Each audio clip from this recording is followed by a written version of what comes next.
Bueno, buenas tardes a todos y a todas, arratsaldeon eta mila esker etortzegatik. Lo que vamos a ver a lo largo de estos minutos que vamos a estar juntas va a ser una de las figuras sin duda más singulares dentro del coleccionismo en Bilbao. Félix Fernández Valdés fue una figura absolutamente crucial en ese coleccionismo de Bilbao, pero sobre todo su figura se va a recordar especialmente por haber atesorado una de las colecciones más importantes a lo largo de los años 40 y 50 del coleccionismo español. En estas imágenes que tenemos proyectadas podemos ver la figura de Félix Fernández Valdés, pero sobre todo me interesa que nos acerquemos a esa calle que seguramente hayan reconocido porque es la Gran Vía de Bilbao y concretamente el número 15. En ese número, en esa calle vivía Félix Valdés y fue en ese lugar y en esa casa donde colgaron las más de 400 obras que atesoró a lo largo de sus más de 80 años de vida. Félix Valdés nace en 1895 y fallece en 1976.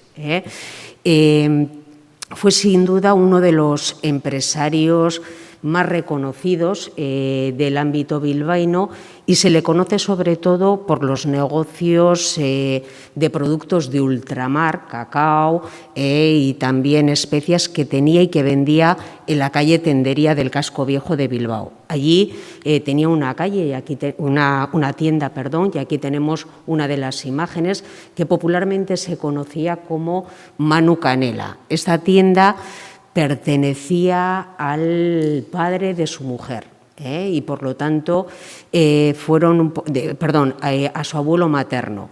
Y fue ese personaje, Manu Canela, el que dio nombre a la tienda que estamos viendo. En la otra imagen podemos ver uno de los negocios que tenía en Guinea Ecuatorial y fue de allí donde trajo todos esos productos que posteriormente comercializaba en la tienda de Tendería.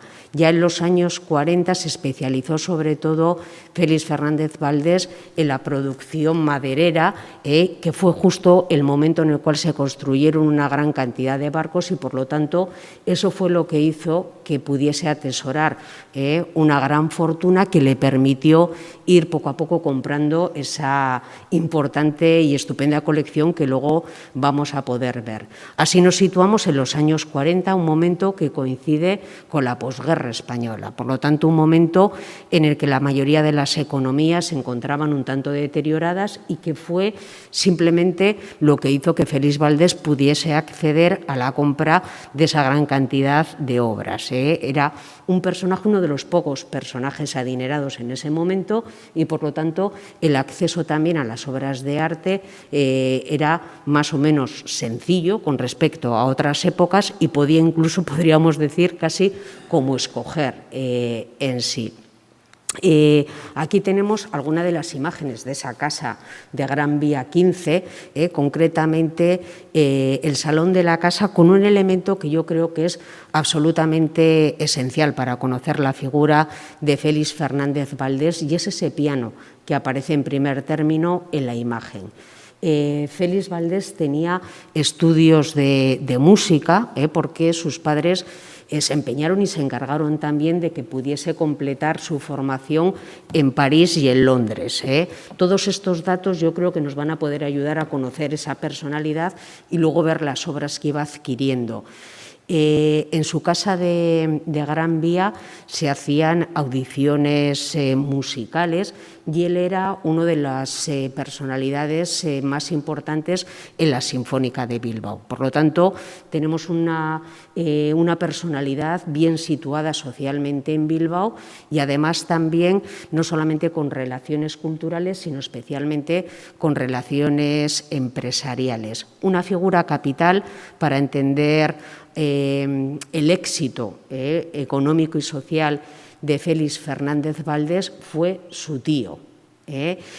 Tomás Urquijo murió sin descendencia y, por lo tanto, adoptó, proahijó a Félix Fernández Valdés y no solamente recibido de él la herencia, sino también todos aquellos cargos empresariales que había tenido en vida. Tomás Urquijo tenía grandes negocios y fue uno de los grandes o de los más importantes fundadores del Banco Bilbao Vizcaya, el BBVA.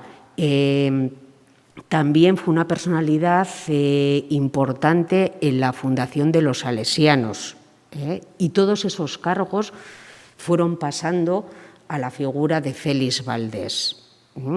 Él se encargó, por ejemplo, de continuar la asignación económica que su tío iba dando anualmente a los salesianos de Deusto. Incluso la aumentó en muchas ocasiones. También tuvo mucha relación con el Museo de Bellas Artes de Bilbao, donde Tomás Urquijo tenía un cargo importante dentro de la Junta, y ese mismo cargo fue el que posteriormente heredó Félix Valdés, que se convirtió también a lo largo de los años en una figura capital para entender la historia del museo, porque él fue uno de los creadores del colectivo de los Amigos del Museo.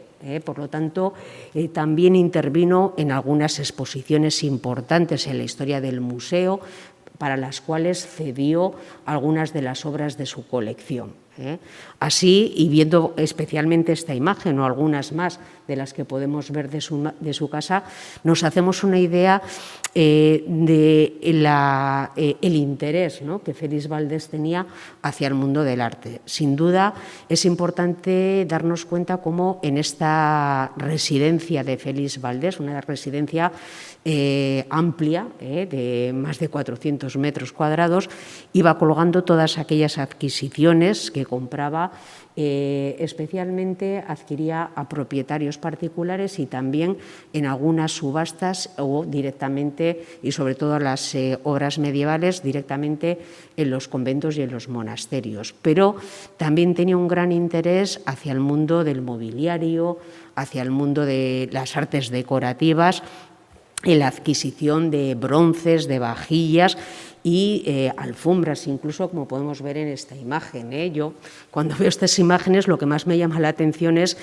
la profusión de elementos que hay, ¿no? Prácticamente no existe ningún elemento en esa casa en el cual no haya un elemento, un objeto de arte que pueda colgar de sus paredes, incluso que podamos ver en el suelo. Sí quiero que se fijen especialmente en esa puerta, ¿no?, que aparece en la parte izquierda de la imagen. Esa puerta daba a la capilla, porque esa casa tenía también una capilla en la que Félix Valdés podía oficiar misa. Podía oficiar misa por esa directa y estrecha relación que tenía con los salesianos, que le habían otorgado esa potestad, y eran ellos los que iban a oficiar misa a su casa. Incluso su hija, su primogénita, se casó en esa capilla. Luego veremos algunas imágenes también de cómo era la capilla, para que nos hagamos una idea especialmente de dónde y especialmente de cómo vivía Félix Fernández Valdés. Aquí vemos lo que comentaba anteriormente, ese interés que él tenía especialmente hacia el mobiliario, hacia los objetos. Hay una pieza importante, y por eso quería poner esta imagen, porque también en la parte izquierda vemos una de las obras más representativas de la colección de Félix Valdés, que es esta obra de Goya, que hoy en día es propiedad del Museo del Prado. Luego la veremos dentro del recorrido de la colección, pero por diferentes causas hoy en día se ha convertido en la obra más emblemática de las que Félix Valdés tuvo en posesión. Yo creo que sí que la conocemos y que iremos viéndola poco a poco. Cuando Félix Valdés se pensó y iba comprando, en realidad lo que pretendía personalmente era en crear una especie de museo o mini museo en su propia casa, y de esa manera lo que fue haciendo fue ir colgando las obras según su cronología. La imagen que estamos viendo corresponde al recibidor, a la entrada de la casa de Félix Valdés, y si nos fijamos, en ella cuelgan muchas de las obras de arte medieval, que es la cronología con la que iniciamos la colección de Félix Valdés. Hay un elemento, sin duda, bueno, vamos a dejarlo aquí, en la entrada de la casa, luego pasaremos al museo.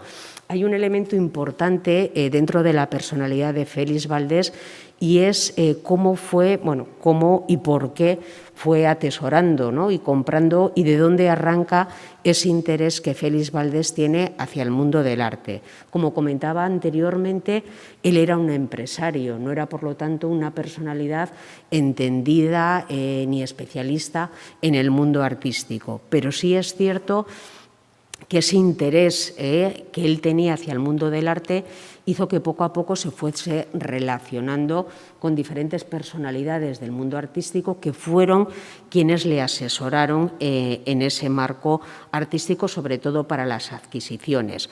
Una figura relevante y siempre muy cercana a Félix Valdés fue un amigo personal, Luis Arbaiza, amigo personal porque se conocieron haciendo la mili, y esa amistad perduró a lo largo de toda su vida. Luis Arbaiza era marchante, era restaurador y también era copista. Él sí tenía conocimientos en el mundo del arte y es a través de él como Félix Valdés fue adquiriéndolo, pero a la vez también sí casi podemos decir que Félix Valdés no hacía ninguna compra sin que no estuviese presente Luis Arbaiza. Y en muchas ocasiones también es cierto que era el propio Arbaiza quien le informaba de esa posible compra y juntos o por separado en algunas ocasiones iban a ver la obra y finalmente, y eso es cierto, era Félix Valdés quien decidía la compra de la obra en sí. No fue solamente Luis Arbaiza quien asesoró a Félix Valdés, sino que también tuvo muchísima amistad con un pintor que seguramente conozcan, Daniel Vázquez Díaz, y a través de esa amistad Daniel Vázquez Díaz tuvo mucha relación con la ciudad de Bilbao, tuvo mucha relación con el Museo de Bilbao y, de hecho, se pensó en algún momento incluso en crear una sala del museo dedicada exclusivamente a ese pintor. Fue en el museo donde se conocieron y Vázquez Díaz le transmitió a Félix Valdés muchos de sus conocimientos artísticos. Era también coleccionista, le vendió algunas de las obras que luego vamos a poder ver y de esa manera también junto con Luis Arbaiza, Félix Valdés pudo ir conociendo especialmente esas obras que encajarían más dentro de lo que es el estilo, la cronología más cercana, más contemporánea a la figura de Félix Valdés, porque como comentaba, su pretensión era crear una colección de carácter enciclopédico. Él quería que todas o casi todas las épocas de la historia del arte estuviesen presentes en su colección. Bien es cierto que hay una época sin duda singular que es la época medieval y especialmente la época gótica. ¿Por qué? Porque en los años 40-50 el gusto hacia el arte medieval estaba muy desarrollado, especialmente dentro de los coleccionistas, sin olvidar que era un momento en el cual las iglesias, bueno, más que las iglesias, los monasterios se estaban desprendiendo de muchas de las obras por las dificultades económicas en las que se encontraban. No nos podemos olvidar de ese momento posterior a la guerra, que para la adquisición de arte yo creo que era o que fue uno de los mejores momentos. Esta posibilidad de adquirir este tipo de obras hizo que se crease una especial sensibilidad hacia el gusto por lo gótico. Félix Valdés, asesorado por Luis Arbaiza, recorrieron diferentes monasterios, diferentes edificaciones eclesiásticas y fueron conociendo aquellas obras que podían estar a la venta. Obras que en muchas ocasiones estaban a muy buen precio porque no podemos olvidar que lo que se hizo en ese momento fue desmontar muchos de los retablos que decoraban los interiores eclesiásticos. Al desmontar los retablos conseguían un mayor número de piezas que iban vendiendo de una manera más o menos desordenada y esa es la razón por la cual cuando vemos muchas de las obras obras, ¿no? En este caso, la adoración de los pastores es una obra sin duda capital para entender lo que va adquiriendo Félix Valdés. No podemos olvidar que esta obra actualmente se encuentra en el Museo Nacional de Arte de Cataluña, en el MNAC. Y eso es algo que se repite en muchas de las obras de Félix Valdés. Tienen tal calidad las obras que Félix Valdés fue comprando que hoy en día están en algunos de los museos más importantes a nivel nacional e internacional. Por otro lado, son obras con una calidad fundamental. La figura del taller de los Serra era una figura sin duda extraordinaria dentro del arte del siglo XIV y Félix Valdés tuvo la posibilidad de adquirir este tipo de obras. Lo mismo sucede con este Cristo Salvador o algunas de las obras, en este caso este magnífico tríptico, ¿no?, de la Virgen y San Juan Bautista, ¿no? En este caso son obras que Félix Valdés adquiría también teniendo en cuenta su gusto personal. Félix Valdés adquiría las obras por su gusto, por su delicadeza y también para convivir con ellas, ¿no? Por lo tanto, en ningún momento en el recorrido de su colección perdemos esa sensación de que es una colección, vamos a calificarla con muchas comillas, pero es una colección doméstica, una colección basada en los gustos del propietario y además una colección que temáticamente también tiene mucho que ver con lo que era su propia casa. Él iba a convivir con este tipo de piezas y en muchas ocasiones lo que hacía era escoger piezas que su temática giraba más en torno a algo o una temática más amable. La adoración de los pastores, por ejemplo, o la Virgen de la Leche, que vamos a ver posteriormente, eran temas que a Félix Valdés le gustaban sobradamente dentro de la cronología, pero también le gustaba adquirir ese tipo de obras que de alguna manera tuviesen una intencionalidad estética y programática totalmente encajada en ese momento cronológico que él estaba adquiriendo. Así, por ejemplo, le gustaban aquellas obras góticas que, como estamos viendo, tuviesen grandes fondos dorados, como los que vemos en este tipo de obras, o bien, por ejemplo, en ese Santiago Apóstol entronizado, que hoy en día es propiedad del Museo del Prado, estuviesen perfectamente encajadas en lo que es la disposición compositiva. En este caso, bueno, si tienen la oportunidad de ver la exposición en el museo, verán cómo todas ellas tienen detalles decorativos, iconográficos en algunos casos, especialmente curiosos. En el caso de Santiago Apóstol nos llama especialmente la atención la presencia del donante, ¿no? Ese donante que aparece, aquí lo tenemos, o bien, por ejemplo, en el caso del suelo, ese embaldosado totalmente decorativo dentro de la composición. En la otra obra, en la Coronación de la Virgen, nos llama la atención cómo se presentan las figuras, cómo esos ángeles van encajando en el espacio y sobre todo cómo esa superficie, ese fondo dorado del que yo hablaba anteriormente, ocupa prácticamente toda la composición. Aquí tenemos esa Virgen de la Leche, que junto con la adoración de los magos estarían dentro de esa cronología de la pintura flamenca. La pintura flamenca, y estos dos ejemplos, yo creo que son dos muy buenos ejemplos, encajan muy bien dentro de lo que es esa representación del relato bíblico más familiar, ¿no? Ese momento en el que la Virgen está amamantando al niño, o bien en el caso de la adoración de los magos, que relacionaríamos también con esa adoración que hemos visto en el primer momento. En el caso de esa adoración sí es interesante que nos fijemos en cómo se recorta la obra en la parte superior, ¿no? Con esa forma que estamos viendo un tanto ondulada, que nos demuestra que posiblemente esta obra formase parte de un tríptico, esos trípticos que se cerraban y que generalmente funcionaban como si fuese una especie de altar móvil.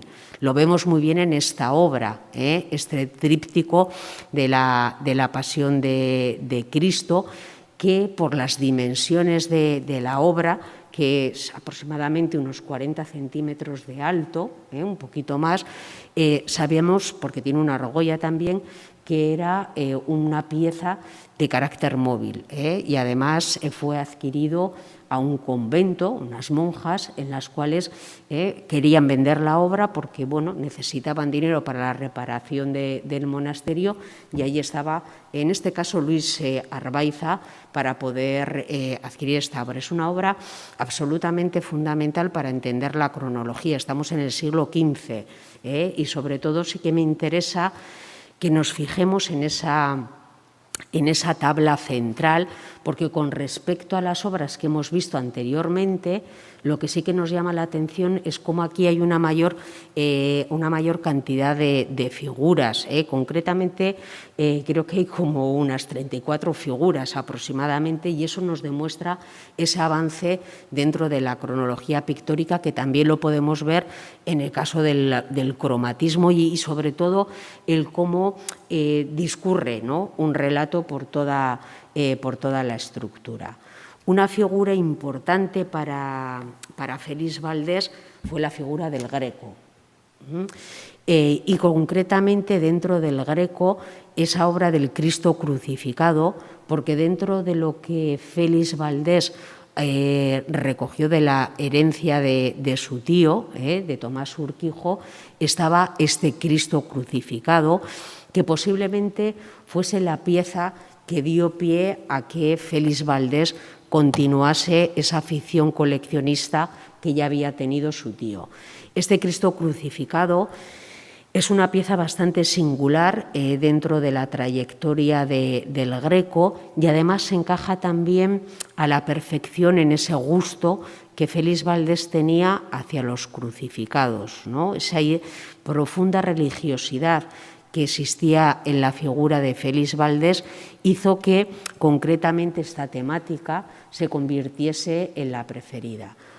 Al lado de este Cristo crucificado del Greco tenemos una figura de Luis Morales el Divino, en este caso un Cristo atado a la cruz, que responde muy bien a todas esas características de Luis Morales, que sabe, como estamos viendo, representar con una perfecta exactitud el dolor, las formas totalmente realistas y la pasión, ¿no?, que estamos viendo en el rostro de Cristo, y que sí es cierto que es una obra, dentro de, como comentaba, de la trayectoria de Luis Morales, bastante singular por ese excesivo casi expresionismo y teatralidad con el que Luis Morales representa la figura.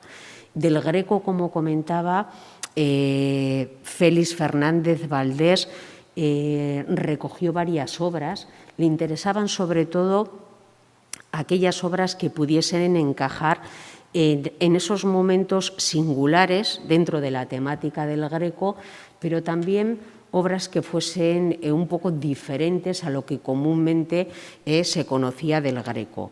Una obra importante y singular es esta obra de Cristo en el Monte de los Olivos, la oración en el Monte de Getsemaní, porque lo mismo que las obras anteriores, también fue adquirida a un convento de monjas. Y además tiene, como muchas de las obras de Félix Valdés, tiene pues una historia singular. Fue Luis Arbaiza quien descubrió, rastreando un poco entre los conventos, conoció esta obra y le propuso la compra a las monjas. Ellas no sabían que era un Greco y Luis Arbaiza tampoco. Acordaron un precio concreto, pero con una cláusula muy concreta, y era la obra debía de estar en bastantes malas condiciones de conservación, y como Luis Arbaiza era restaurador, lo que hizo fue una limpieza a la obra. Sí les prometió a las monjas que si en esa limpieza descubría una firma importante, aumentaría el precio de la compra. Cuando limpió la pieza, conoció y descubrió especialmente esta parte de la pieza que estaba prácticamente oculta por la suciedad. Y en el proceso de la restauración fue cuando se certificó que verdaderamente era un Greco. En ese momento acudieron ya Luis Arbaiza y Félix Fernández Valdés al convento, desarrollaron la compra, pero con ese incremento que habían prometido, ¿no? Y eso también yo creo que dice bastante de lo que era la voluntad y sobre todo la personalidad de Félix Valdés. Sí es cierto que a lo largo de los años fue haciéndose un perfecto coleccionista y comprador, ¿no?, de obras, pero con esa idea siempre muy humilde, muy familiar, de crear una colección. 400 obras son muchísimas obras para una colección individual y, sin embargo, Félix Valdés siempre mantuvo una absoluta discreción con lo que era su colección, y esto es algo fundamental porque hoy en día la expectación que nos causa el poder conocer que era lo que coleccionaba Félix Valdés, se debe sobre todo a que ya en vida él era muy discreto, nunca alardeó de esa magnífica colección, aunque sí era conocedor de los valores que tenía en la misma. Y sí es cierto que a su muerte en el 76 la obra se dispersó totalmente con los hijos de Valdés. Tenía 7 hijos y el reparto de la herencia hizo que fuese desapareciendo la colección. Por lo tanto, hoy en día prácticamente conocíamos la historia de la colección Valdés, pero había muy poco conocimiento de cuáles eran concretamente las obras, ¿no?, que componían la misma. Por lo tanto, la exposición también ha permitido realizar ese estudio de investigación para ir localizando todas estas obras, teniendo en cuenta la dificultad que esto supone, porque muchas de las obras, o la mayoría, han sido vendidas a lo largo de los años. Antes comentaba el caso del Museo Nacional de Arte de Cataluña o del Prado, pero hay muchísimas colecciones privadas a nivel nacional e internacional que poseen obras de la colección Valdés. Por lo tanto, ha sido también un poco un trabajo de investigación profundo el intentar, algunas de ellas no se han llegado a localizar, pero prácticamente la mayoría sí. En la exposición hay unas 80 obras de esas 400, porque bueno, también el espacio era hasta donde llegamos, no era la casa de Félix Valdés, pero bueno, sí sigue con la investigación intentando localizar prácticamente la mayoría de ellas. Aquí tenemos otro Greco, la adoración de los pastores. Llevamos 3 adoraciones de los pastores, ¿no? Porque sí que quiero incidir en lo que comentaba anteriormente, cómo tenía esa predilección hacia este tipo de temáticas. La Magdalena. Bueno, si una época le gustó verdaderamente a Félix Valdés fue el siglo de oro español, y concretamente la figura de Zurbarán. Era, de alguna manera, su artista, hoy diríamos su artista o su pintor fetiche, porque ese tenebrismo, ¿no?, más que tenebrismo, ese naturalismo con el que pintaba Zurbarán encajaba muy bien en esa intensidad, en esa religiosidad de Félix Valdés.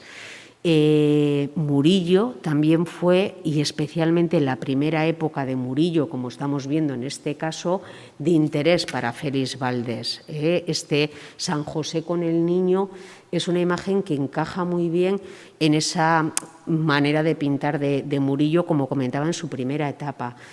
Conocemos a Murillo especialmente por las representaciones de las vírgenes, que es justo esa etapa o esa última etapa de Murillo mucho más blanda, mucho más efectista. Pero su primera etapa, como estamos viendo en esta obra, es una etapa cargada de naturalismo, en el que sobre todo por el formato de la obra y por la minuciosidad con la que Murillo representa las telas, representa los gestos, ¿no? Es una obra absolutamente tierna frente a la que nos encontramos, porque las miradas entre San José y el niño, esa manera de agarrarse la mano, muestran un poco esa ternura que bien podríamos relacionar entre un padre y un hijo, ¿no? Y eso es lo que Murillo en este caso pretendía representar.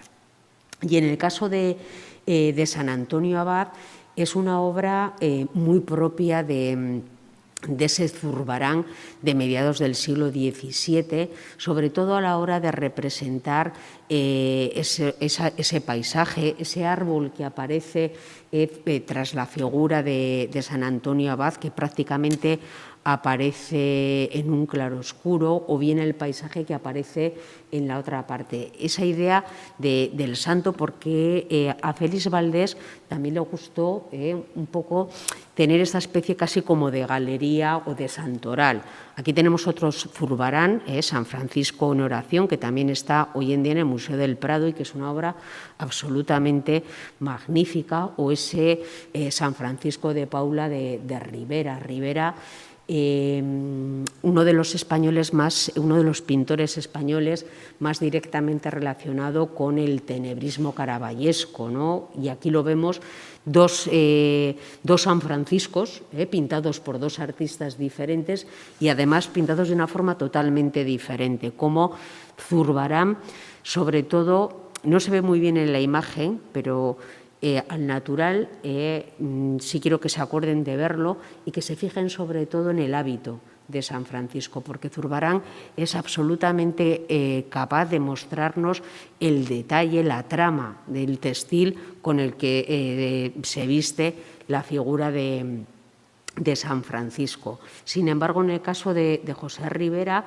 lo que nos llama la atención es cómo el artista juega con la luz y la sombra, ¿no? Cómo crea ese efecto teatral que hace que la obra sea mucho más efectista, porque los golpes de luz, los focos de luz que utiliza van directamente a las manos y al rostro.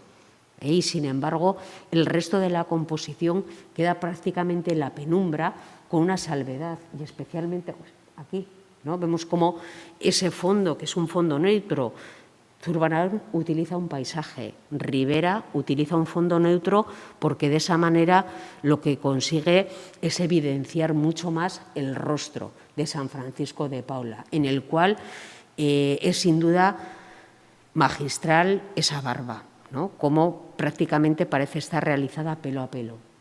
Es algo, y yo creo que estos elementos fueron sin duda los que cautivaron la mirada de Félix Valdés y lo que hizo que adquiriese este tipo de obras, porque, como comentaba, él tenía una capilla en su casa. Por lo tanto, esa religiosidad estaba muy presente en su vida y, sobre todo, en la elección de sus obras. Este es el dormitorio de Félix Valdés. Sorprendente, ¿no? Especialmente sorprendente por ese Cristo de Zurbarán, y aquí nos hacemos perfectamente idea de las dimensiones de las obras de ese momento. Este Cristo que actualmente, que hoy en día está en el Museo de Bellas Artes de Asturias, en Oviedo. Es un Cristo concebido por Zurbarán para estar colgado, para situarse en un altar. Por eso, si nos fijamos, el punto de vista desde el cual está realizado es un punto de vista desde abajo hacia arriba, y de esa manera consigue Zurbarán engrandecer la figura, que lo mismo que en el caso del San Francisco que hemos visto antes, juega también con la luz. Especialmente nuestra mirada se dirige directamente a ese paño, ¿no?, de pureza de la figura, pero sobre todo, y a pesar del formato de la obra, es una figura muy cercana. De todas formas, a mí me sigue sorprendiendo tener esto en el dormitorio. Le tenía que gustar mucho Zurbarán y tenía que ser muy, muy religioso para poder tenerlo. Esta es la capilla de la que hablaba anteriormente. Tras esa puerta que hemos visto en el salón, se accedía a este espacio, y es curioso el que si nos fijamos, el altar lo compone esa imagen de la adoración de los magos y está flanqueada por dos figuras de Pedro de Mena.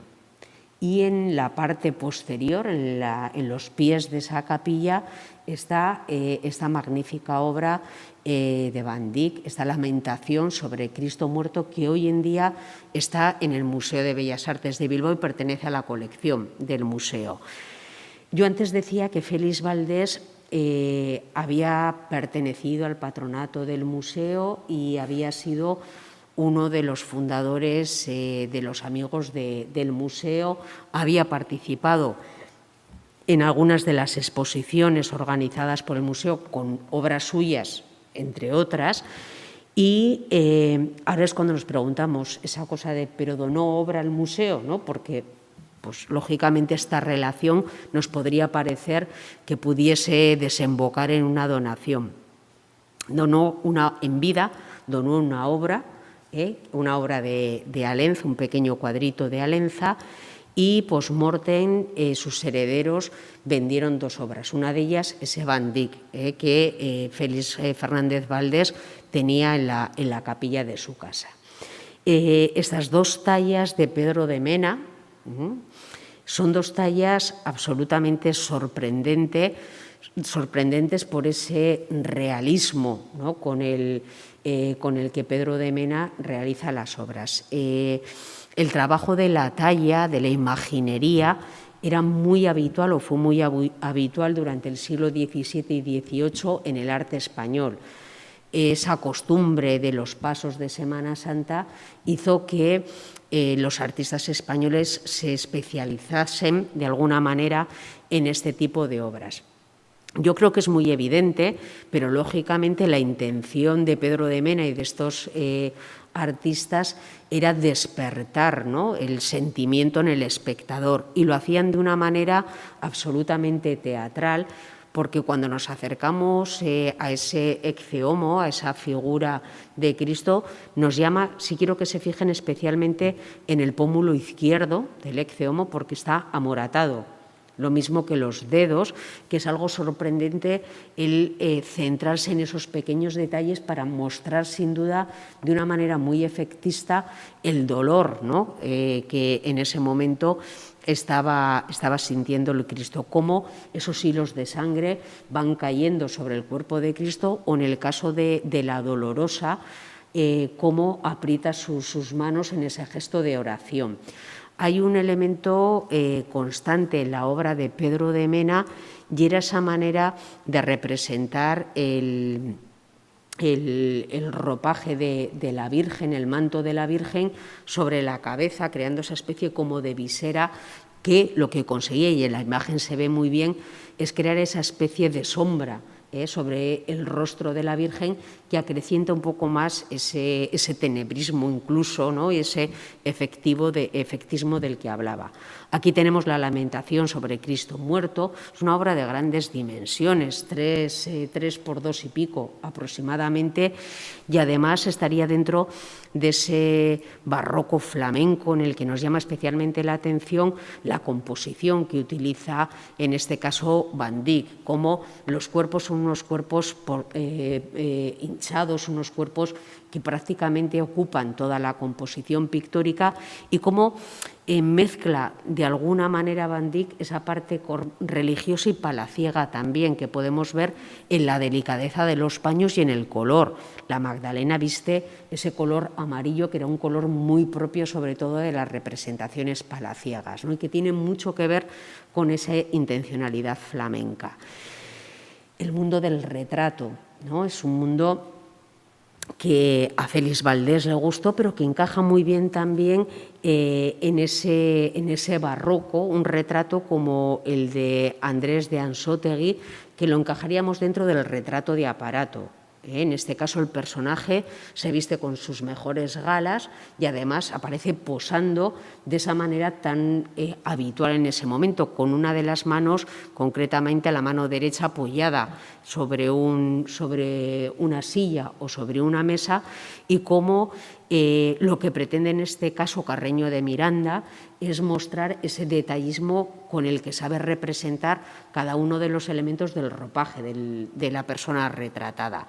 Nuestra mirada se acerca a ese gran golpe en rojo, a las mangas, a los elementos en metálicos, y en el caso de Zurbarán nos llama la atención este San Carlos Borromeo, que es una obra con una factura técnica no tan exquisita como los otros Zurbaranes que hemos visto, pero que sin duda es singular, sobre todo por la caracterización del personaje. Esa nariz tan exagerada con la que representa a San Carlos Borromeo nos llama la atención porque la pretensión en este tipo de retratos siempre era mejorar al retratado. No es como hoy en día que pretendemos que el retrato refleje fielmente a la figura representada. En este momento el retrato tenía una condición más o menos establecida, y en el caso de los retratos religiosos con un carácter muy absolutamente icónico. Llegamos a la Marquesa de Santa Cruz, esa obra que yo comentaba anteriormente, que sin duda era una de las obras más conocidas y una de las obras capitales para entender la colección de Félix Valdés. La obra la adquiere Félix Valdés en los años 40, creo que en 1941. Pero esta obra había sido, tiene dos historias un tanto singulares, porque pertenecía a la colección de Francisco Franco. Francisco Franco la adquirió o la mandó a adquirir para regalársela a Hitler.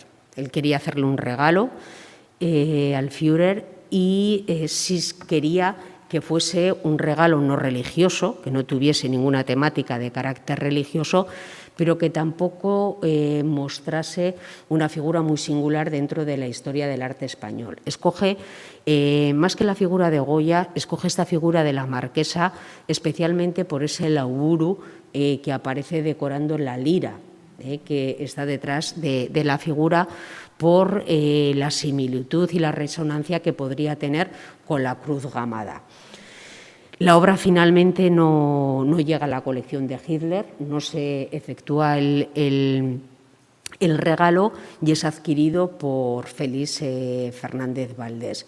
Lo adquiere por 1,5 millones de pesetas en 1941.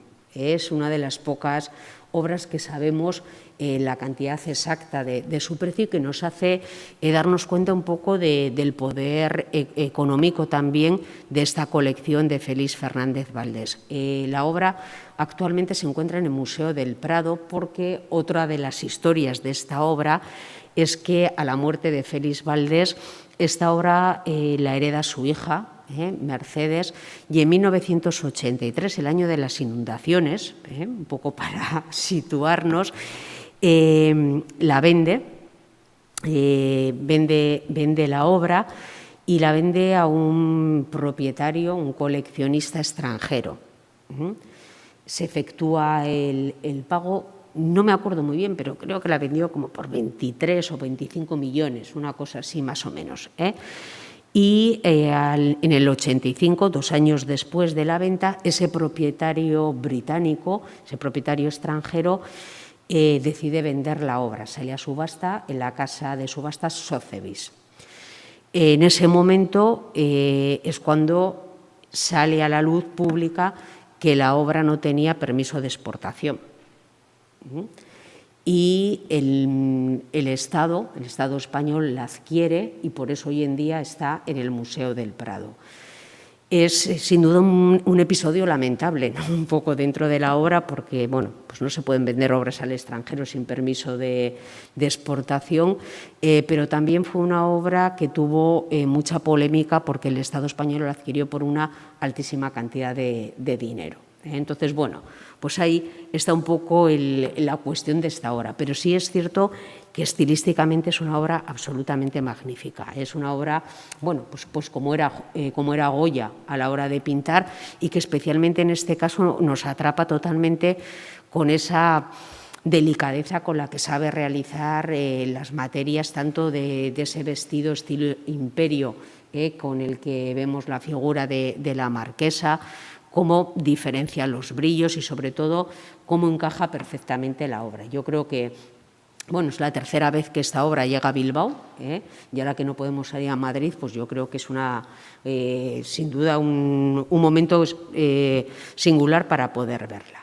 los retratos, ¿no?, de ese mundo, de ese siglo XIX, especialmente ese retrato de María Esquivel, de Rosa Fernández Hoyos, que vemos, y si lo comparamos con ese retrato barroco que hemos puesto anteriormente, nos damos cuenta como aquí ya ha aparecido un cambio, ¿no?, sobre todo cómo los retratos ya no tienen una condición ni política ni religiosa, sino que ya tienen una condición social.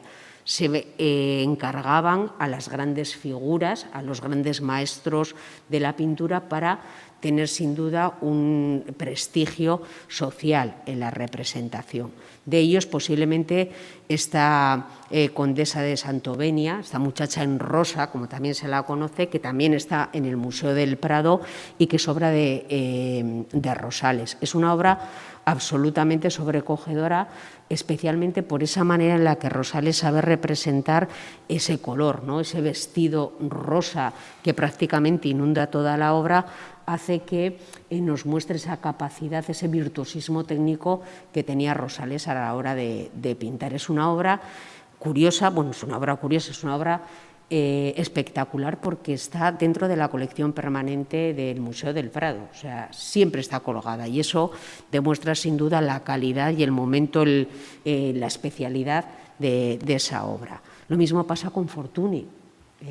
Esta es una obra, bueno, pequeña, la playa de Portici, que nos muestra. Fortuny fue una figura, bueno, que tenía que existir dentro del siglo XIX, porque fue un artista marcadamente internacional. Él tuvo muchísima relación con un artista bilbaíno, con Zamacois, pero, y aquí lo tenemos, fue un artista con una obra que estaba dentro de ese ámbito del exotismo propio del siglo XIX. En este caso, este herrador marroquí, y nos demuestra un poco cómo Fortuny buscaba esos temas exóticos, esos temas que hablasen de otros mundos, de otros viajes, de otra manera de ver, que era un poco lo que en el siglo XIX se estaba buscando, este paisaje, ¿no?, que si vemos su cronología, 1862, nos llama especialmente la atención, o sobre todo las pinceladas que podemos ver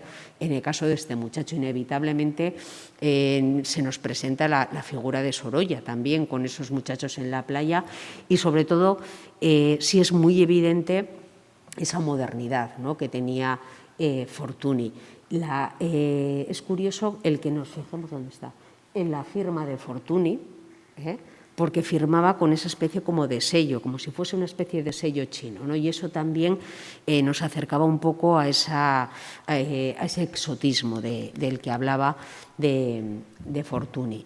Parejo a Fortuny por la cronología y también por ese gusto hacia el paisaje, hacia la luz, en muchas ocasiones está la figura de Martín Rico, ¿no? Dos obras de Martín Rico encontramos dentro de la colección de Félix Valdés. En muy poco tiempo hemos saltado de ese mundo medieval, por no irnos del hilo, a el siglo XIX, porque, como comentaba, Félix Valdés estaba en todo momento abierto a todos los artistas, ¿no? Buscaba esas figuras clave para que fuesen marcando lo que era la historia del arte. Hoy en día Martín Rico, pero Fortuny sobre todo, es una figura capital para entender el siglo XIX europeo y español especialmente. Y Félix Valdés tenía 3 Fortunys, que es bastante. Benlliure en el mundo del relieve. En estos paneles de mármol de Carrara nos damos cuenta cómo, y como comentaba yo al principio, ese gusto de Félix Valdés por lo decorativo y lo pictórico están siempre presente en su obra. Nos acercamos ya a finales, ¿no?, del siglo XIX, a ese salto, a esa España del 98, en la cual la figura de Zuloaga o la figura de Nonel entrarían dentro de esa denominada y conocida como España negra, frente a un Sorolla, este magnífico Sorolla de la colección Valdés, que nos muestran el otro lado de la España de la luz. Sorolla, lo mismo que en el caso de Fortuny, fue uno de los pintores preferidos también de Valdés por esa manera tan absolutamente particular que Sorolla tenía de representar la luz. En este caso y en esta obra, lo que sí que nos llama la atención es cómo consigue Sorolla utilizar el color blanco en diferentes masas y en diferentes formas, como los blancos de la camisa no tienen nada que ver con el blanco del paño que envuelve al niño o el blanco de la sombrilla, pero cómo en los tres casos lo que consigue Sorolla es atrapar la luz. Al natural es absolutamente sorprendente, sobre todo esa sombra, ¿no?, que Sorolla sabe prácticamente materializarla. La Grupa Valenciana, esta obra actualmente está en el Museo de Bellas Artes de Valencia, pero fue pintada en 1906 por Sorolla para una exposición que él tenía en el Gran Palais de París. Digo estos datos un poco para situar también, es una de las grandes obras de Sorolla y que nos recuerdan un poco, porque es un adelanto a lo que luego Sorolla en 1908 va a pintar para la Hispanic Society de Nueva York, ¿no? Ese mundo español, ese mundo del color, ese mundo de la fiesta que tanto gustaba internacionalmente y que Félix Valdés también lo escogió para que estuviese dentro de su colección. Regoyos, dentro del arte vasco y dentro de esa vanguardia casi, ese impresionismo, fue un artista muy, muy querido por Félix Valdés. Atesoró y coleccionó más de 40 obras de Regoyos. Y eso es muchísimo, casi un 10% de su colección pertenecían a Regoyos. Por otro lado, Regoyos también tuvo una relación muy estrecha con el País Vasco porque pasó largas temporadas en nuestras localizaciones y en este caso, por ejemplo, estos dos ejemplos de Durango son sin duda dos de los más singulares, ¿no? Incluso se conservan y se conserva dentro de la colección de Valdés algunas fotografías de Regoyos pintando esta misma calle que estamos viendo. Otras dos obras curiosas, ¿no? La trayectoria de Regoyos, su mujer cosiendo y ese entreacto, ese escenario un poco teatral, que están dentro de ese estilo impresionista tan propio de Regoyos, pero que por la temática se escapan un poco de lo que habitualmente y en el mundo del paisajismo nos tiene acostumbrados Regoyos.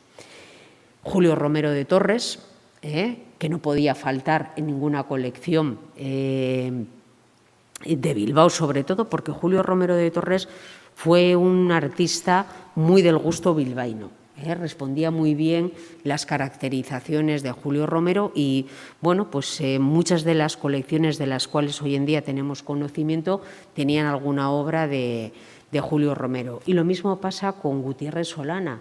Ese Gutiérrez Solana, que como en estas mujeres estamos viendo, representaba un poco esos escenarios oscuros, tenebrosos en muchas ocasiones, también fueron muy del gusto de Valdés. La relación que Félix Valdés tiene con lo que podríamos calificar como el arte actual, el arte más contemporáneo, en su momento, fue una relación bastante tibia casi, porque sí es cierto que Valdés no rechaza comprar obra de arte contemporáneo o a pintores contemporáneos en ese momento, pero sí es cierto que figuras como por ejemplo Picasso o Miró, que en ese momento estaban a la venta y que podían haber sido adquiridas, no están dentro de la colección de Valdés. Él se acerca más a lo que y se mantiene fiel a lo que era su gusto, y Gutiérrez Solana, a pesar de lo tremendo que nos pueda parecer en la actualidad, se encajaba muy bien en ese mundo o en ese gusto estético que tenía Félix Valdés. Iturrino también, siguiendo un poco dentro del arte vasco, pero con esa idea más colorista, y lo mismo sucede con Joaquín Mir.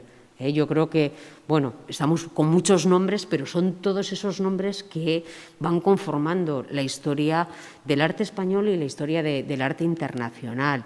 Anglada Camarasa, ¿no? Esta obra es una obra marcadamente moderna, ¿no? Rompedora, sobre todo por la manera en la que Anglada Camarasa utiliza la luz, esa composición, ¿no? Que está dentro de ese mundo casi muy cercano a Gauguin, por la manera en la que Anglada Camarasa utiliza el color, esas masas, ese primitivismo, ¿no? Con el que representa las figuras, o por ejemplo Arteta, ¿no? De Arteta, uno de los artistas vascos con más prolongada trayectoria, que en el caso de esta representación de este muchacho, de este Cho, estaría dentro de ese casi cubismo que Arteta, curiosamente, recoge de Vázquez Díaz. Por lo tanto, la amistad que Félix Valdés tenía con Vázquez Díaz nos lleva directamente a la adquisición de esta maravillosa obra de Arteta. Y dentro del ámbito internacional, Félix Valdés sí adquirió algunas obras de artistas internacionales. Modigliani, por ejemplo, fue uno de los artistas que estuvo en la colección de Valdés, y en estas dos obras que estamos viendo es la figura de Robert Delaunay, dentro de ese cubismo en movimiento, ese orfismo, que es el estilo en el que trabajaba Robert Delaunay. Este desnudo, esta mujer desnuda leyendo, pertenece a la colección del museo y fue donada por los herederos de Félix Valdés. Cuando la dirección del museo estaba con Bengoechea, él hizo la testamentaría de Félix Valdés y los herederos como se dice, en agradecimiento a ese trabajo, donaron esta magnífica obra al museo. Y la otra obra, La aguja de Notre Dame, esa que ya no vamos a poder ver nunca, por lo tanto es una obra también singular. Si se fijan, en la parte inferior izquierda tiene una anotación, tiene un escrito, porque esta obra pertenecía a la colección de Daniel Vázquez Díaz. Está dedicada, Robert Delaunay y Vázquez Díaz eran amigos personales, y está dedicada a Vázquez Díaz. Y Vázquez Díaz se la vendió a Félix Valdés.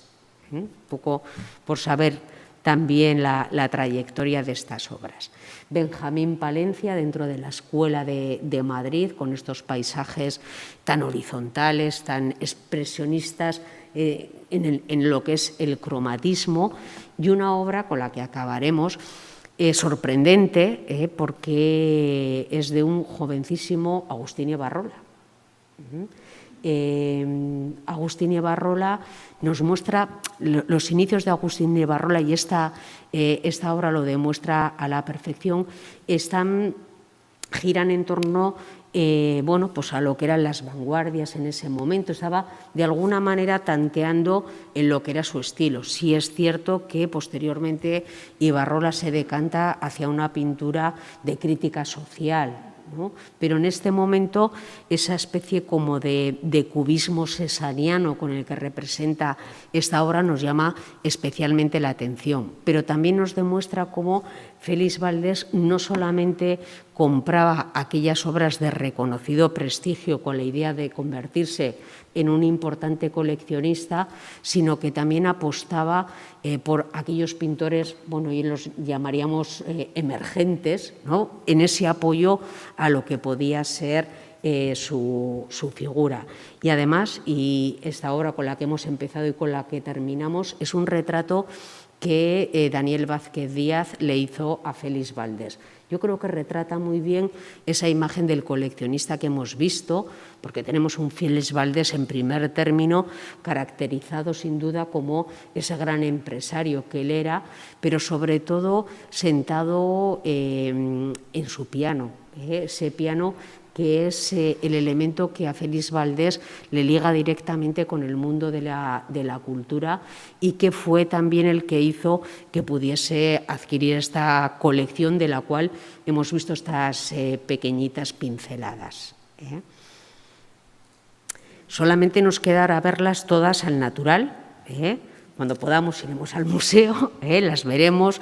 Yo creo que es una colección sorprendente, ¿no? Porque ha sido muy rápido, lo hemos visto muy rápido, pero también quería que fuese así porque nos cuenta muchas cosas. Hay que convivir con esa cantidad de estilos, con esa cantidad de artistas, con esa diversidad a la hora de pintar y, sobre todo, yo creo que el valor de esta colección, entre otros muchos, es esa capacidad, esa apertura que tenía Félix Valdés para hacerse, para eso, entrar en su casa en la época medieval y terminar con Ibarrola o con arte abstracto, que también tuvo alguna obra de arte abstracto.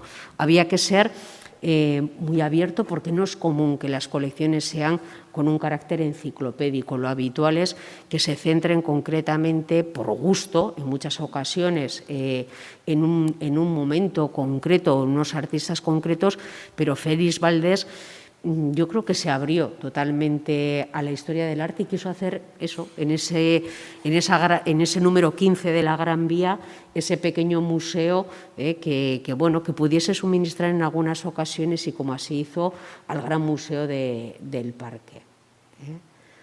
Nada, pues espero que les haya gustado. Sí, bueno, pues cualquier cosilla, ¿no? Podemos igual abrir un turno de palabras o alguna curiosidad que nos susciten estas obras. ¿Conocían la figura de Félix Valdés? De oídas, por lo menos, ¿no? ¿Qué les ha parecido así?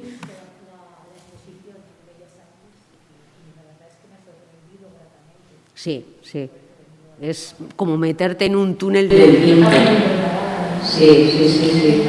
Son pocos del mismo recorrido porque, bueno, era la voluntad de Félix Valdés, él quería eso, ¿no? Pues lo mismo que cogemos un libro de historia del arte y pasamos las hojas, pues él pasaba habitaciones, ¿no? ¿Cuántas obras han podido recopilar? En la exposición hay 80. Bueno, esculturas, quitando las dos obras de Pedro de Mena y los dos paneles de Benlliure, no hay más esculturas. No hizo mucha escultura, a él le gustaba más colgar de la pared, le gustaba más la pintura, o al menos le fue más asequible el poder adquirir. En la colección hay 80, y por la testamentaría, los mortes se sabe y se conocen muchas obras porque, bueno, pues hizo un listado de todas las obras y se calcula que unas 400. Las testamentarías nos ayudan. Pues estará hasta enero aproximadamente. Ahí lo he traído, no lo podemos ver, es una pena, pero bueno, por lo menos para hacernos una idea, el catálogo es magnífico, porque está todo ese estudio. Los comisarios de la muestra han sido Pilar Silva y Javier Novo y la verdad es que han hecho una labor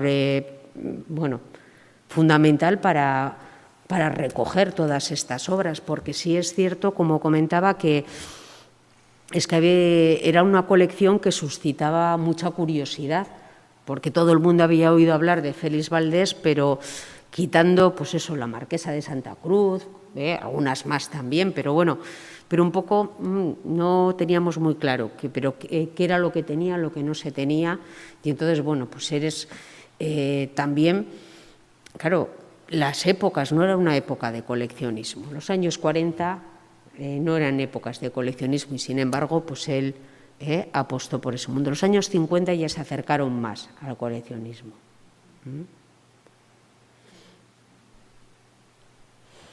¿No queremos preguntar nada más así?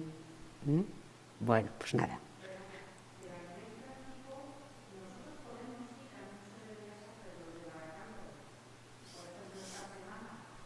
Pues no lo sé. Edurne.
Bueno, pues si podemos ir a Bilbao, yo creo que es toda una oportunidad el verlo, porque, bueno.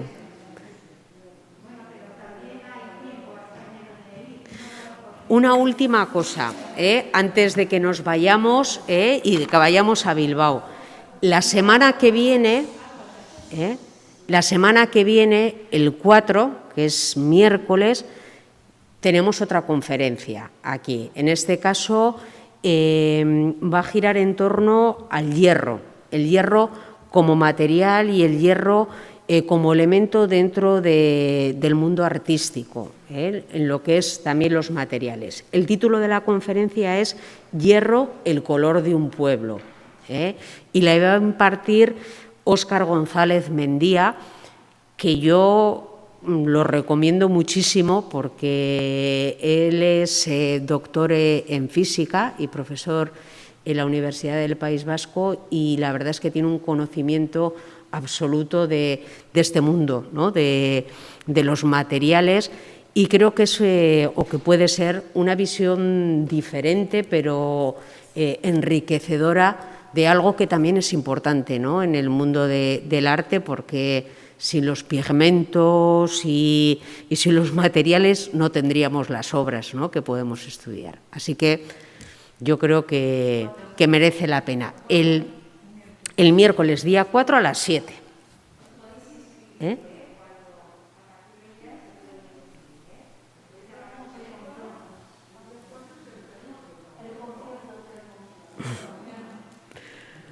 Bueno, pues muchísimas gracias por venir, por la atención.